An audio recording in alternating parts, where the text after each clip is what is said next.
మనం ఆ సిస్టమ్ పెట్టుకోవచ్చు కదా అని చెప్పి ఒక ఫార్మా యూనివర్సిటీ కూడా పెడదాం దానిలో అని చెప్పి ఫార్మా ఇండస్ట్రీ తెచ్చినాం. 2 హెలికాప్టర్లు తీసుకొని ఆ ఫార్మా బిజినెస్ మెన్ ఎలా అవుతుంటారో వాళ్ళని నేనే స్వయంగా పెట్టుకుని పోయి ఆ ముచ్చర్ల కాడ పోయి తీసుకుపోయి చూపించి ఈ ప్లేస్ బాగుంటుంది కదా అంటే బాగుంటుందని చెప్తే దాన్ని ఫైనల్ చేసి చాలా కష్టపడి 5-6 సంవత్సరాలు పర్సూ చేసి రైతాంగంతో ఘర్షణ పడకుండా ఒక 20,000 ఎకరాలు పెట్టుకొని చేస్తే 14,000 ఎకరాల పైచీల కొరకు 14,000 నెట్ వచ్చింది ప్రభుత్వానికి. 14,000 acres already acquired by government. చాలా ఎంఓయూలు జరిగినాయి, అన్నీ జరిగినాయి. మన లోకల్ వాళ్ళు రెడీ ఉండి అయితే పర్టికులర్లీ జీడిమెట్ల చెర్లపల్లి వీళ్ళు ఏమన్నారంటే సార్ మాకు ఆల్టర్నేటివ్ స్థలం మంచిగా ఇస్తే మేము అక్కడికి వెళ్ళిపోతాం, ఈ బాధ మాకెందుకు, ప్రజలతో కూడా ఈ బదనాం ఎందుకు ఆడ పెట్టుకుంటాం.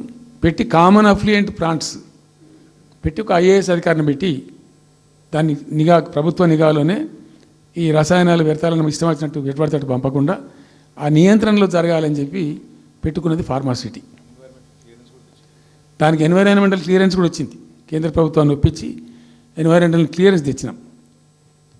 హైదరాబాద్ మొత్తం ఫార్మాను ఒకటే దగ్గర తీసుకుపోయి పెట్టాలి, ఆడ ఫార్మా సిటీ కట్టాలి, అక్కడ పనిచేసే ఎంప్లాయీస్ కూడా పొద్దాకి ఇటు అటు తిరిగేటువంటి అవసరం లేకుండా మంచిగా బ్రహ్మాండమైన సిటీ రావాలి, వచ్చే సిటీకి కావాల్సినటువంటి ఆల్ ఇన్ఫ్రాస్ట్రక్చర్ రావాలి అని చైనాలో నేను చైనా పోయినప్పుడు చూసినట్టు అది 70,000 ఎకరాలు వాళ్ళది, చాలా హ్యూజ్ ఫ్యాక్ట్.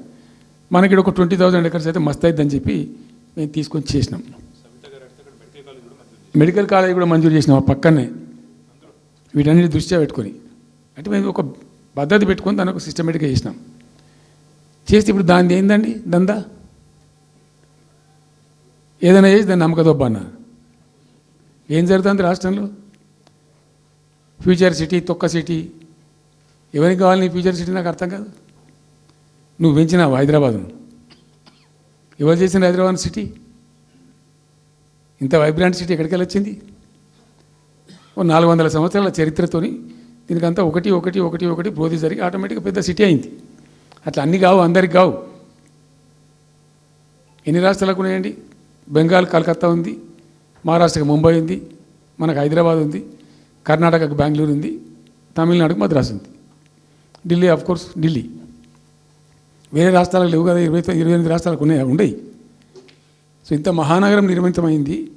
ఈ నగరం యొక్క భవిష్యత్తును దృష్టిలో పెట్టుకొని పెట్టిందే ఫార్మాసిటీ. ఈ సిటీ మొత్తం గబ్బులు వేసిపోవాలి ఇక్కడ దాంతో, నువ్వు తీసుకుపోయాలి ఫ్యూచర్ సిటీ, తోక సిటీ ఏందన్నట్టు. ఇది అన్ని దిక్కుమాలిన పాలసీలు, రియల్ ఎస్టేట్ బ్రోకర్ దందా తప్పితే ఇంకోటి లేదు. అన్నీ కనబడతాయి మనకు. మీరు పరిశీలనగా చూస్తే, పూర్తిగా చూస్తే అసలు చాలా గందరగోళం. గురుకుల పాఠశాల విద్యార్థులు చచ్చిపోతారండి. ఇప్పటికి 120 మంది విద్యార్థులు చచ్చిపోయినారు. గంత నియంత్రణ లేదా, గంత తెలివి లేదా?